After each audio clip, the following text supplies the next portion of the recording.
bienvenue Instagram. Alors je vous fais un petit live improvisé, vous me connaissez maintenant, vous savez que je l'ai fait tout le temps improvisé en général.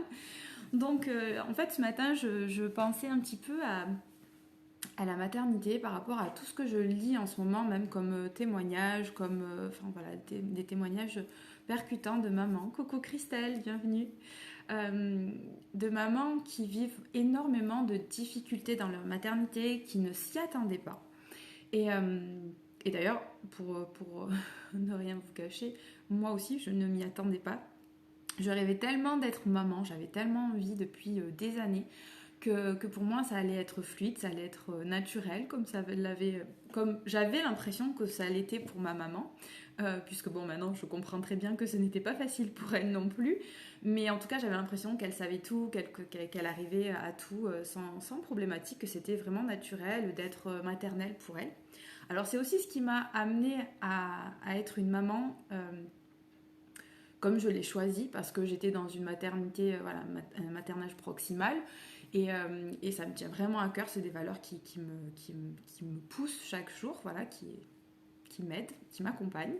Mais je sais aussi à quel point donc ça peut être compliqué, et moi je ne m'attendais pas du tout à vivre de la difficulté. Pour moi, je m'étais dit, c'est bon, j'ai préparé ma grossesse, j'ai profité de ma grossesse, étant donné que c'était le premier, donc déjà c'est plus facile quand c'est le premier en général, parce qu'on a le temps de prendre son temps pour soi, faire de la relaxation, faire de l'exercice pour soi, se mettre en confiance. Coucou, bienvenue.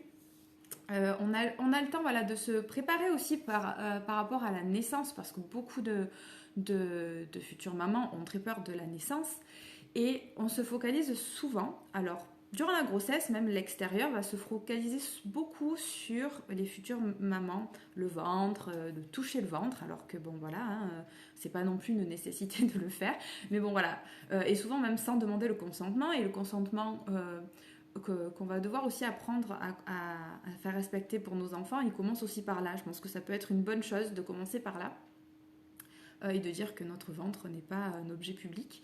Mais bon, voilà, ça reste quand même notre corps et ça peut être gênant. Mais voilà, donc tout est tourné autour quand même de la femme enceinte. On prend soin d'elle, on lui demande des nouvelles, on peut voilà, lui faire plaisir, tout ça. Et puis quand la maman a accouché, on n'a plus du tout d'attention vers elle. Et toute l'attention est tournée vers le bébé. Ça, c'est une réalité.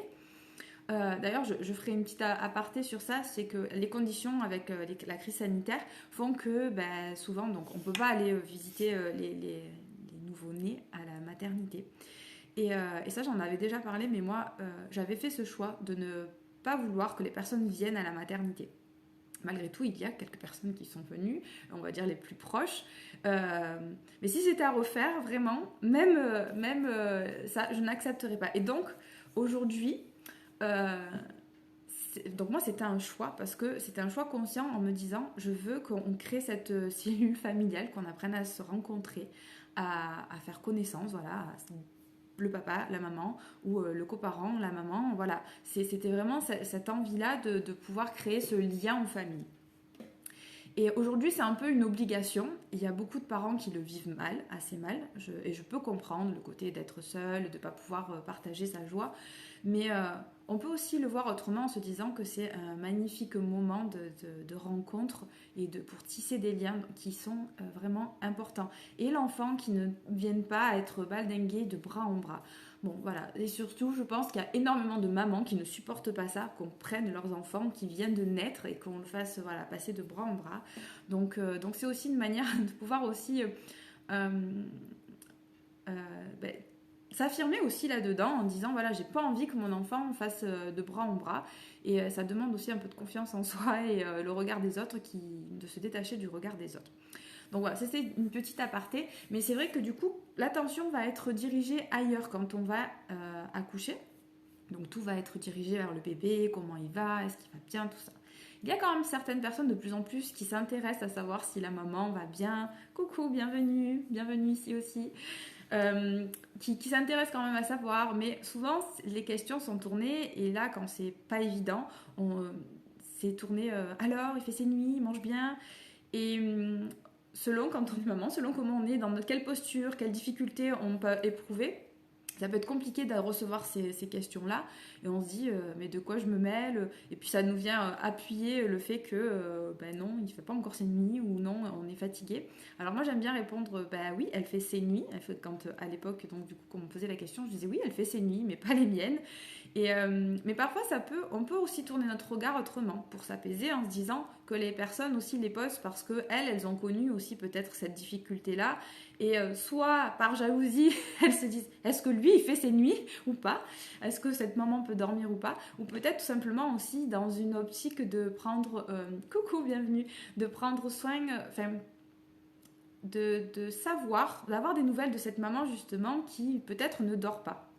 Et quand on le prend comme ça, en fait, on se dit pas que c'est en mode bel enfant, est-ce qu'il fait ses nuits ou pas, mais plutôt est-ce que maman, tu n'es pas trop fatiguée? Ça peut être aussi comme ça, et ça peut être l'occasion de dire bah si, en fait, je suis réveillée souvent et je suis fatiguée. Et c'est aussi bien de le dire parce que souvent, pareil, on veut pas montrer notre vulnérabilité, on veut pas dire qu'on est épuisé, qu'on s'en sort pas, qu'on pensait pas que ce serait difficile comme ça, mais en fait, si on le dit, ben, on peut se rendre compte que toutes, on vit à peu près la même chose.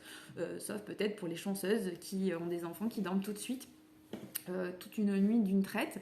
Mais en général, en plus, j'ai envie de dire que c'est un peu chacun son lot, parce que parfois, il y en a qui vont très très bien dormir la nuit, donc les parents ne sont pas particulièrement fatigués de ce côté-là. Mais par contre, ils vont avoir des difficultés à donner à manger aux enfants. Donc en fait chacun va avoir quelque chose qui est un peu plus compliqué, voilà, peut-être qu'ils vont être constipés, du coup ils ont mal au ventre, ou il y a des colites, enfin voilà, chacun a son lot, les RGO, tout ça. Et tout ça pour revenir en fait à ce que je voulais vous dire, c'est que on va souvent se préparer, donc voilà, le bien-être pendant la grossesse, si c'est le premier en plus on a un peu plus de temps pour ça, ok, on se prépare à l'accouchement, de manière à être un peu plus confiante, plus sereine par rapport à cet événement-là, et c'est très bien. Mais le côté dépression, déjà durant la grossesse, on ne le prend pas souvent en compte, alors qu'il existe. On parle de plus en plus de la dépression post-natale, donc pas forcément prénatale, mais post-natale. Mais par contre, on propose peu de manières de s'y préparer. On prépare la grossesse, enfin la naissance, je veux dire, mais on prépare peu au postpartum et à la parentalité. Et souvent, on pense que être parent, c'est quelque chose d'inné, que oh, c'est bon, ben, on verra sur le tas. Moi, je connais beaucoup de parents qui disent oh, ben, de toute manière, on verra bien. Voilà, je me suis pas posé la question, on verra bien. Alors, c'est bien, pourquoi pas, hein, chacun fait comme il veut, et c'est très bien s'ils se sentent en confiance comme ça.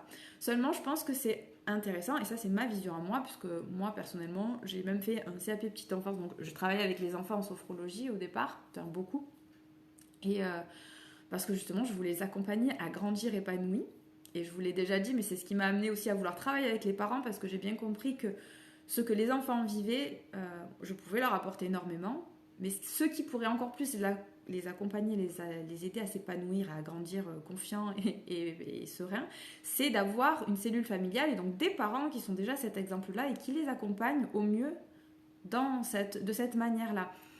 Et donc c'est pour ça que je me suis dirigée d'autant plus vers l'accompagnement des parents pour qu'eux soient sereins, confiants, libres, épanouis, pour qu'ils aient tous les outils pour accompagner leurs propres enfants en étant déjà bienveillants avec eux-mêmes et en étant voilà, leur bien-être, en veillant à leur propre bien-être. Mais n'empêche que j'avais voulu me former donc, au CAP Petite Enfance parce que je voulais en savoir un peu plus sur le développement de l'enfant, mais aussi sur comment on accompagne un enfant. Et je m'étais dit, déjà ça va me servir en tant que professionnelle, mais en plus, le jour où je serai maman, ça me semblait important de savoir vraiment comment j'allais devoir changer le bébé, comment j'allais devoir porter mon enfant, lui proposer des activités. Voilà, pour moi c'est comme ça, parce que j'ai toujours, quand je fais quelque chose, j'aime bien tout connaître, tout comprendre. Donc c'était important pour moi de m'y préparer comme ça. Ça ne veut pas dire que tout le monde doit s'y préparer comme ça et faire un CAP petite enfance. En plus, ça s'appelle plus comme ça maintenant, mais voilà, pour avoir un enfant, non. Mais par contre, ça veut dire que c'est intéressant aussi d'aller se renseigner, de s'informer sur ce qu'on veut transmettre à notre enfant et aussi sur les difficultés qu'on peut rencontrer parce que peu de parents finalement avouent vivre certaines difficultés. On montre parfois que tout va bien ou alors on fait comme on reproduit ce qu'on a vécu nous, ce qu'on voit de la société tout le temps. Coucou, bienvenue. Mais du coup, aujourd'hui je parle de parentalité, de maternité, de se préparer à tout ça. et des difficultés qu'on peut rencontrer. Donc n'hésitez pas à me faire des commentaires, à me dire ce que vous en pensez, quelles sont vos difficultés, si vous y avez pensé, si vous y êtes préparé aussi dès la grossesse ou non. Ça m'intéresse de savoir un petit peu où vous en êtes, savoir aussi si vous êtes enceinte ou pas. Donc pour en revenir, voilà, c'est important, je pense, de s'y préparer aussi parce que quand on se dit, oh ben on verra sur le tas, on verra, de toute façon, voilà, être parent, voilà, ce côté soit c'est un peu inné, soit on fera comme, oh ben je ferai ce que mes parents ont fait, c'était très bien. Oui, pourquoi pas, si vous êtes content et heureux, tant mieux. Mais je pense que c'est intéressant aussi de s'ouvrir à d'autres choses pour comprendre finalement, quand on est dans notre vision, dans nos croyances, dans ce qu'on a été, sur ce quoi on a été basé, sur ce avec quoi on a grandi, c'est bien. Coucou. Mais du coup, c'est bien aussi de pouvoir s'ouvrir à d'autres réalités, d'autres possibilités, en se disant, ah ben finalement, parce que quand on a toujours grandi comme ça, qu'on a toujours vu comme ça, on se dit c'est comme ça qu'on doit faire. Et puis finalement, parce qu'on ne connaît pas autre chose. Mais si on s'ouvre et qu'on voit autre chose, finalement, on se dit, ah ben alors ça, finalement, j'en veux plus, ça, je le veux toujours, ça, je préférerais le faire comme ça. Et c'est comme ça qu'on fait notre propre parentalité finalement, et c'est quelque chose qui est juste par rapport à nous, ce qu'on veut, ce qu'on désire transmettre. Et aussi par rapport à nos blessures, parce qu'aussi nos blessures vont nous cacher des choses qu'on n'a pas forcément envie d'aller voir. Et finalement, quand on prend conscience d'autres possibilités, d'autres manières de faire, c'est aussi très juste. Et tout à l'heure, je vous parlais en story, peut-être que vous l'avez vu, je disais que parfois on veut dire qu'une parentalité alternative où on va prendre le temps d'accueillir l'émotion de nos enfants. D'ailleurs, je vous en ai parlé dernièrement aussi avec l'échange que j'ai eu avec une maman qui disait que prendre le temps d'accueillir, des fois c'était long parce que les enfants, ils pleuraient pendant très longtemps et qu'on ne savait pas comment faire. Alors déjà, il y a une part de savoir accueillir nos propres émotions, vivre nos propres émotions et nous libérer. Chaque situation qui est difficile pour nous est une occasion de nous libérer d'une émotion qui est bloquée, qui est cristallisée. C'est vraiment une occasion pour ça. Et aussi une occasion de grandir, d'évoluer et d'ouvrir à d'autres possibilités. Donc c'est toujours un cadeau. Même si c'est très difficile, même si c'est très inconfortable, on peut toujours essayer de voir comment transformer ça en quelque chose, une opportunité pour apprendre, pour grandir et pour se sentir mieux aussi.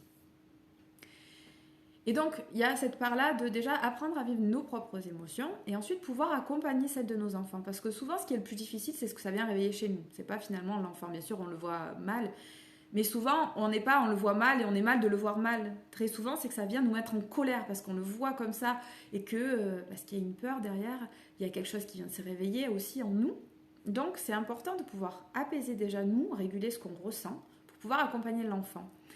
Et oui, ça demande de la réflexion, ça demande de la conscience aussi, de l'intentionnalité dans ce qu'on veut partager à notre enfant et comment on veut l'accompagner. Mais à la fois, sur le long terme, ça va tellement l'enrichir et nous enrichir qu'on y gagne vraiment. Et comme je le disais dans la story, on va rester dans ce côté positif en fait, dans l'amour, dans la bienveillance, dans l'auto-bienveillance et l'autocompassion aussi, et l'empathie. Ce qui nous permet qu'à long terme, ça va épanouir l'enfant et lui donner des outils pour lui être autonome dans cette régulation propre de ses émotions.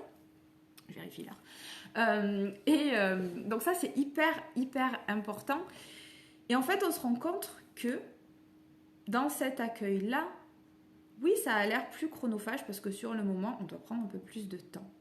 Mais on est dans l'amour, dans le relâchement, dans la confiance. Donc, malgré que ce soit un moment sur le moment qui est un peu inconfortable ou désagréable, et bien en fait, malgré tout, on va rester dans quelque chose qui est d'une belle énergie parce qu'on reste dans l'amour. Alors que si on va crier, on va s'énerver, on va faire ce qu'on a toujours vu ou entendu, on va se laisser aller à nos propres émotions, mais pas de la meilleure façon et pas de la manière saine, et bien finalement, ça va forcément nous maintenir dans une énergie négative parce qu'on va se sentir mal, on va culpabiliser et voilà, j'ai encore craqué, j'aurais préféré agir autrement parce que je suppose que personne n'aime crier sur son enfant, n'aime s'énerver après lui, n'aime lui en vouloir et avoir des pensées négatives à l'encontre de son enfant. Ça lui fait pas plaisir parce qu'on les aime, nos enfants, et on a envie du meilleur pour eux et du meilleur pour nous. Donc voilà, donc je pense que c'est intéressant aussi d'aller faire tout ce travail-là, d'aller observer ce qui se passe. Et moi, c'est ce que je vous propose dans mes accompagnements. C'est un peu un accompagnement inédit parce que je vous accompagne de la grossesse jusqu'à la parentalité. Donc en travaillant sur le bien-être pendant la grossesse, déjà commencer à libérer des choses parce que je suis persuadée que tout ce qu'on traverse durant la grossesse et l'accouchement, c'est déjà une manière dont on se prépare à accueillir tous les événements du reste de notre vie, en fait, de notre nouvelle vie, du début de notre nouvelle vie. Et ça, c'est hyper important parce qu'en plus, et je parle là notamment pour la première grossesse, c'est que comme nous avons que nous et ce bébé à l'intérieur à nous occuper encore, c'est un bon moment pour justement essayer de commencer à guérir des blessures de notre enfance, aller observer ce que nous voulons, ce que nous ne voulons plus, nos automatismes, tout ça, arriver à libérer tout ce qui s'est cristallisé. Et ça, c'est hyper important, reprendre aussi confiance en nous. Mais pour avoir confiance en nous, on a besoin aussi de savoir que nous avons les capacités, et nous les avons, mais d'avoir certaines aussi connaissances pour nous apaiser. Alors c'est pas tout le monde, je le disais, hein, il y a des personnes qui n'ont pas besoin de ça pour se sentir apaisées, et bien c'est très bien aussi, mais il y a d'autres personnes qui ont besoin de savoir des choses, de comprendre, donc qui vont lire, qui vont se renseigner, qui vont apprendre, et ça c'est juste aussi. Et donc tout ce travail-là, il va être important, mais moi je vous accompagne donc dès la grossesse, jusqu'à la parentalité. Et c'est pour ça que mes accompagnements durent entre 3 et 6 mois, parce que je vous fais un accompagnement sur mesure, selon où vous en êtes, si vous avez déjà des enfants, si c'est votre première grossesse ou pas. Donc, par exemple, il y a des mamans que j'accompagne qui ont déjà, qui sont enceintes, mais qui ont déjà 1 ou 2 enfants, par exemple. Et du coup, l'accompagnement n'est pas forcément le même, puisqu'ils n'ont pas les mêmes besoins. Ils ont aussi un besoin en termes de quotidien, là, déjà, en tant que parents. Donc, c'est vraiment important, ce côté-là. Donc, notamment pour l'accompagnement en 3 mois, vous avez 3 mois où chaque semaine, on va se retrouver pendant 1 heure, où je vous coach, où je vous fais des séances de sophro, des prises de conscience, où vraiment je vous apporte des prises de conscience et pour trouver vos clés, en fait, vos ressources, parce que tout est en vous, vous avez vos réponses, hein, j'ai pas forcément des réponses, j'ai des outils, j'ai des possibilités que je peux vous montrer, mais après c'est vos propres réponses en fonction de vos valeurs et de vos blessures, de vos croyances, tout ça. Donc ça, on va le mettre tout en clarté pour que vous puissiez avoir cette confiance-là et agir comme vous le voulez dans votre quotidien, retrouver cette sérénité, cette confiance en vous. Et en complément en fait de cet accompagnement individuel ou qui est sur mesure, à chaque fois en général d'ailleurs les mamans me rapportent leurs problématiques de la semaine ou autre, donc on vient reparler un petit peu de ce qui avait été fait avant, tout ce qu'elles ont eu comme bénéfice, déjà les premières choses qui ont commencé à se transformer, et là on continue à avancer avec ces nouvelles problématiques qui sont présentes. Et en complément de ça, vous avez accès à 2 programmes. Donc pour les futures mamans, vous avez accès au programme donc pour la grossesse sereine et l'accouchement, pour le postpartum. Et ensuite, vous avez le programme Parents sereins. Donc là, vous reprenez confiance en vous. Vous apprenez à vous apaiser, à lâcher prise, à vous reconnecter au positif. Tout ce que je vous partage en ce moment dans le calendrier aussi de l'Avent, ou toutes ces petites astuces que vous pouvez mettre dans votre quotidien. Le programme d'ailleurs Parents sereins, c'est vraiment de l'informatif, des choses qui peuvent être utiles, qui vont vous aider sur la respiration, la relaxation, la détente, le positif, toutes ces choses sur l'amour aussi, la communication, sur le cycle féminin, je vous en parlerai d'ailleurs prochainement, sur le cycle féminin, sur tout un tas de choses comme ça, sur le corps, sur la relation à la nourriture aussi. Toutes ces choses-là, en fait, à chaque fois, vous avez soit une séance de sophrologie avec un exercice et toujours une action aussi à poser après pour vraiment être dans l'action, parce qu'il n'y a que en étant dans l'action qu'on change, qu'on transforme les choses. C'est pas juste en apprenant, et je reviens à ce que je disais tout à l'heure sur le fait d'apprendre, de lire des livres, c'est génial, mais tant qu'on ne met pas en pratique les choses, tant qu'on ne les expérimente pas, c'est pas intégré et ça ne devient pas quelque chose de naturel. Donc on a vraiment besoin d'expérimenter et de répéter pour que ça devienne des automatismes, des nouveaux automatismes. Donc voilà, tout ça, c'est ce que je vous propose dans mes accompagnements. Et donc, je vous invite vraiment, si vous sentez l'appel, à me rejoindre, parce que vous en retirerez que des bénéfices, que ce soit pour vous, votre propre bien-être, pour vous épanouir en famille, mais donc du coup, justement, en famille. C'est-à-dire que tout ce que je vous propose, et mes clientes le savent, je leur propose toujours aussi de voir comment elles peuvent le mettre en place au sein de leur famille, comment elles peuvent créer des cercles de parole en famille, pour que chacun puisse communiquer, se sentir aimé, se sentir utile. Voilà, c'est vous d'abord, votre bien-être, votre légèreté, votre épanouissement qui va se répercuter comme un jeu de domino sur tous les membres de votre famille, toute votre famille, tous vos foyers. C'est hyper important, mais ça part de vous. Et c'est pas en mode charge mentale, c'est encore les femmes qui doivent faire. D'ailleurs, je serais ravie d'accompagner aussi des papas. Pour l'instant, je n'ai que des mamans, mais ça me va aussi. Bon, voilà, c'est dans le sens où c'est pas que d'être moteur, mais en fait, malgré tout, la maman reste toujours le moteur de la famille. Quand elle va mal, c'est compliqué que tout le reste aille bien. Donc, c'est important qu'une maman aille bien pour que tout le reste de sa famille aille bien. Mais, je le répète, c'est pas en mode c'est votre rôle, c'est non. C'est parce que vous le valez bien d'abord pour votre bien-être, pour votre plaisir, votre épanouissement, parce que vous avez le droit d'être bien dans votre vie de maman.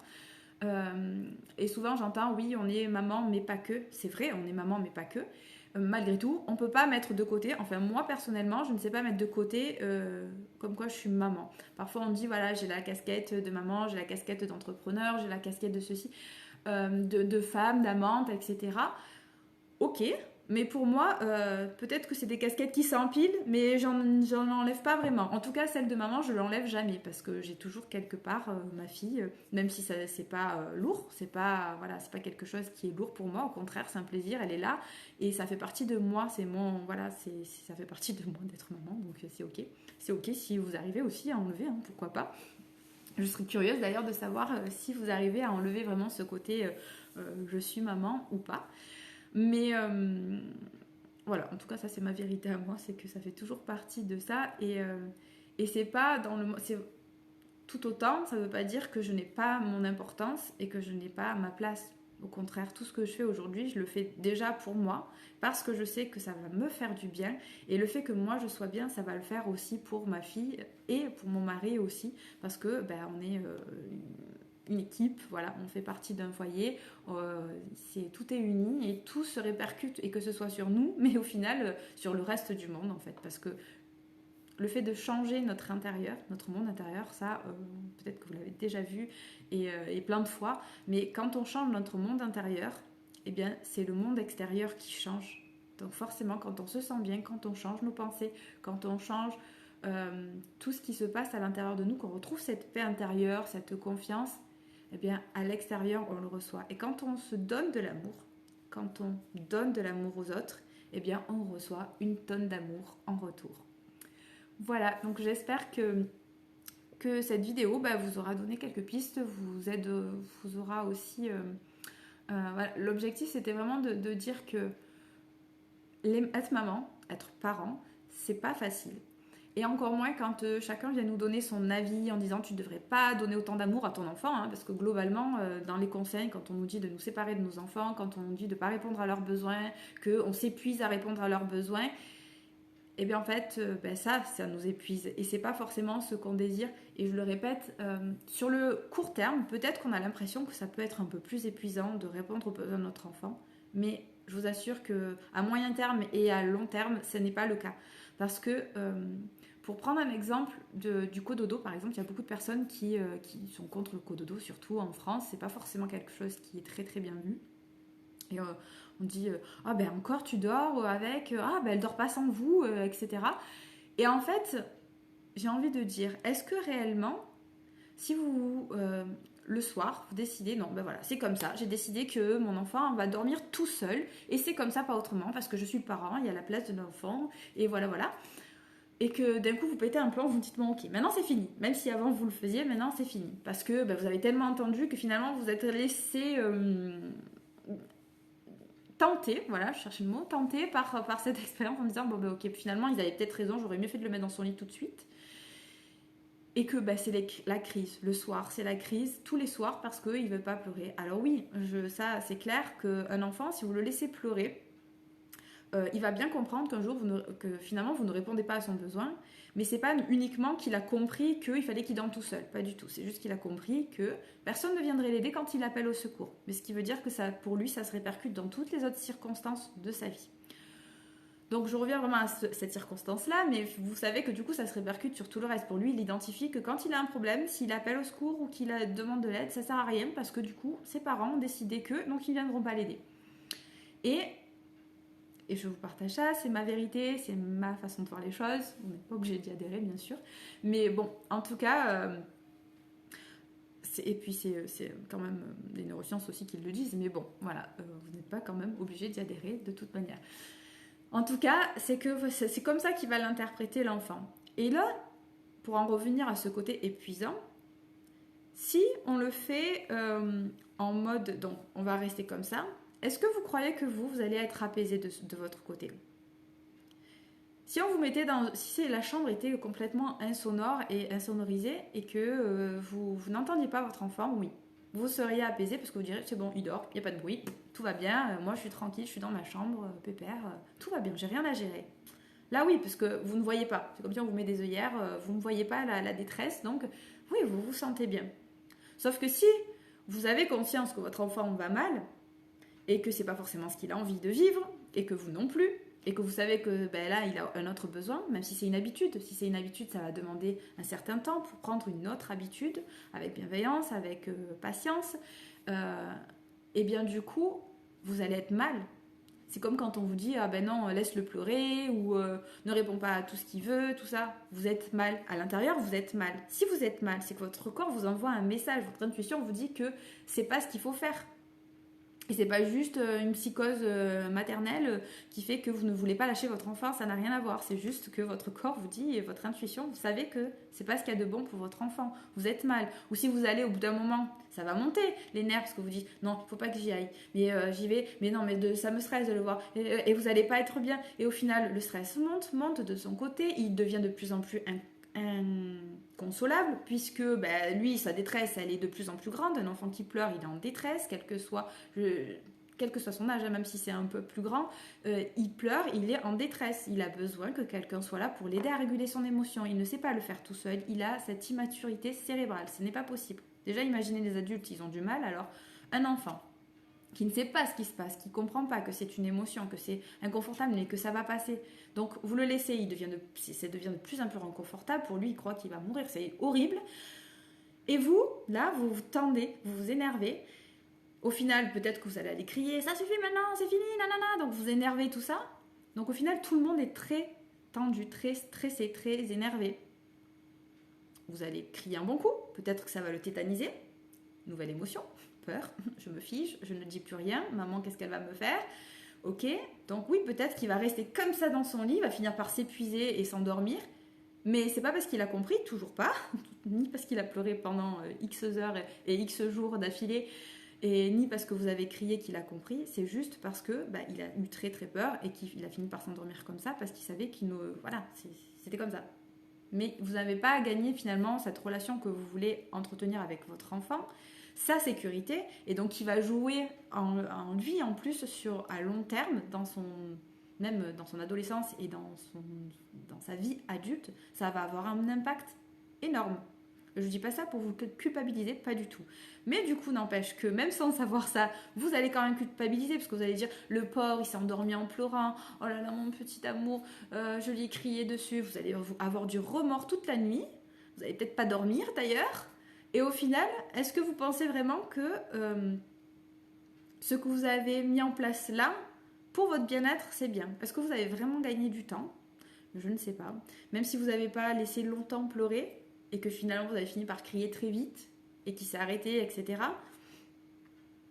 Est-ce que l'énergie dans laquelle tout ça s'est fait, que ce soit du côté de votre enfant et du vôtre, a été bénéfique? Non. Et je pense réellement que vous êtes dans une émotion et dans une énergie tellement basse que ça vous épuise. Parce que quand on est stressé, quand on est dans des émotions inconfortables et qu'on rumine, on s'épuise. On s'épuise, mais vraiment pas de la bonne manière. Alors que peut-être prendre le temps de l'accompagner au sommeil, peut-être tous les soirs, ça va prendre plusieurs minutes. Et vous avez peut-être envie de faire autre chose, de lire un bouquin, de regarder un film avec votre partenaire, peu importe, ou être simplement seul et tranquille. Et vous ne pouvez pas le faire tout de suite. Mais au final, le fait de voir cet événement-là de manière disant « Ok, aujourd'hui, il a besoin de moi, je suis là. » Quand il est en crise émotionnelle, dire « Ok, c'est compliqué, qu'est-ce que je ressens moi? Comment c'est à l'intérieur de moi? je m'apaise et quand je suis apaisée aussi, je suis présente et je lui dis ok, je comprends, c'est compliqué pour toi, voilà. Et puis des fois rester même sans mots, juste être présent, montrer une présence, une vraie présence contenante qui est là pour dire je suis là, je t'aime, c'est compliqué, ça va s'apaiser. Et de toute manière, voilà, il y a même des méthodes sur lesquelles je me suis formée qui sont beaucoup plus rapides pour engrammer ça et réguler cette émotion très très très rapidement. Et en plus, comme je vous l'ai déjà dit, ça le libère, mais sur le long terme. C'est-à-dire que l'émotion qui a été là et cristallisée, elle va être libérée pour tout le temps. Donc ce genre d'événement ne va plus le perturber autant. Et en plus, il l'apprend au fur et à mesure comment il fait pour réguler son émotion en revenant dans son corps. Et je vous assure que déjà, rien que ça ne dure pas des heures et des heures. Ça dure quelques secondes, voire quelques minutes, grand max. Malgré tout, voilà, vous êtes là, ça prend du temps, ça prend de l'intentionnalité d'être présent. Un certain inconfort peut-être sur le moment, mais ça dure beaucoup moins longtemps parce qu'après vous êtes apaisé, vous êtes fier de vous et ne serait-ce que ça vous remet dans une énergie. Voilà, vous êtes dans l'amour, vous êtes dans l'accompagnement, vous êtes dans là où vous voulez être. Et je pense où tous les parents veulent être. Donc c'est hyper, hyper important d'être dans cet accompagnement-là pour vous. Pour votre enfant, mais pour vous aussi. Parce que non, à court terme, finalement, même à court terme, moyen terme, je vous le dis, ça vous apaise aussi. Vous avez l'impression que c'est terrible de le voir se débattre, d'être dans son émotion, ou de devoir l'accompagner. Et ça, je vous le dis en connaissance de cause, parce que ma fille, encore à l'heure d'aujourd'hui, elle a 3 ans et demi, on doit toujours l'accompagner au sommeil. Mais c'est ok. Et quand je dormais très très peu, parce qu'elle me réveillait beaucoup toutes les nuits, c'était compliqué, mais j'étais tellement là-dedans que j'étais dans de mauvaises pensées qui faisaient que ça m'épuisait finalement plus que le fait de devoir l'accompagner. C'est juste parce que parfois, si c'est sûr quand il y a des amis qui sont dans le salon par exemple, et que nous, on est dans la chambre en train d'endormir notre enfant, on se dit oui, j'aimerais bien être un peu aussi avec les adultes. Et au final, est-ce que c'est plus important ça que de vivre ce moment avec notre enfant qui ne reviendront plus jamais parce qu'ils vont grandir et ils ne voudront plus qu'on les accompagne quand ils auront, je ne sais pas, 15 ans, 18 ans, même bien avant je pense, ils ne voudront plus qu'on les accompagne au sommeil. Et ces moments-là, ils sont tellement précieux. Alors que nos amis, eh bien, on peut les appeler à d'autres moments, on peut vivre d'autres moments avec eux. Alors peut-être parce que moi, la valeur famille est plus importante pour moi que la valeur amitié, même si j'aime beaucoup mes amis et partager des moments avec eux, en tant qu'adulte aussi. Mais malgré tout, ces moments avec ma fille, je sais qu'eux, ils seront irremplaçables. Et pour moi, ils ont bien plus d'importance. Même si, et je le redis à cette époque-là, c'était épuisant. Parfois, je me disais, non, mais j'aimerais bien qu'elle s'endorme plus vite pour pouvoir aller aussi profiter. Mais ok, et des fois, j'en avais conscience et je me disais, non, mais en fait, c'est là où je dois être et c'est juste et c'est ok. Et des fois, peut-être pas. Et j'attendais qu'elle s'endorme. Et dans tous les cas, j'étais là, j'attendais qu'elle s'endorme. Et après, rien n'empêche à ces moments-là, et ça aussi, c'est quelque chose que j'aime vraiment partager, je trouve que c'est important de l'avoir en tête, c'est que même si on est avec nos enfants, on peut prendre soin de nous. C'est ok d'avoir ces besoins, de prendre soin de nous aussi seul, d'avoir ces moments seuls. Et je sais combien c'est ressourçant d'être seul quand on ne l'est jamais. Mais c'est aussi utile de savoir, de se dire, pour ne pas se dire oh, il faut absolument que comment je fais, mais elle dort pas, elle peut pas, nanana, j'ai pas mon temps. C'est ok de trouver des moments pour le faire avec nos enfants. Et là, je reviens à cet exemple-là du soir. C'est un moment qu'on peut prendre, on peut se mettre des écouteurs, une fois qu'on a dit, on a raconté l'histoire, qu'on est juste présent. On peut dire ok, je suis présent. On se met un écouteur pour que si jamais l'enfant nous parle ou réclame quelque chose, on puisse lui répondre. Et on peut se faire une séance, ou même sans écouteur. Hein. Moi, je me fais des fois des méditations, je m'apaise. Et d'ailleurs, c'est quelque chose que je vous conseillerais de faire parce que très souvent, quand je le faisais, puisque maintenant c'est un petit peu différent l'endormissement, mais en tout cas, quand je faisais ça... oui, non, en fait, je le fais aussi. Je dis ça, mais c'est parce que souvent, c'est son père qui l'endort quand il est là. Mais en tout cas, quand moi, je suis avec elle et je m'étais rendu compte de ça, c'est que quand on est dans nos pensées, je vais aller là-bas, je veux faire ça, je veux ranger, je veux faire ta, on est en tension. Et l'enfant, il le sent qu'on est tendu. Même sans nous toucher, même sans vraiment être collé à lui, il le sent.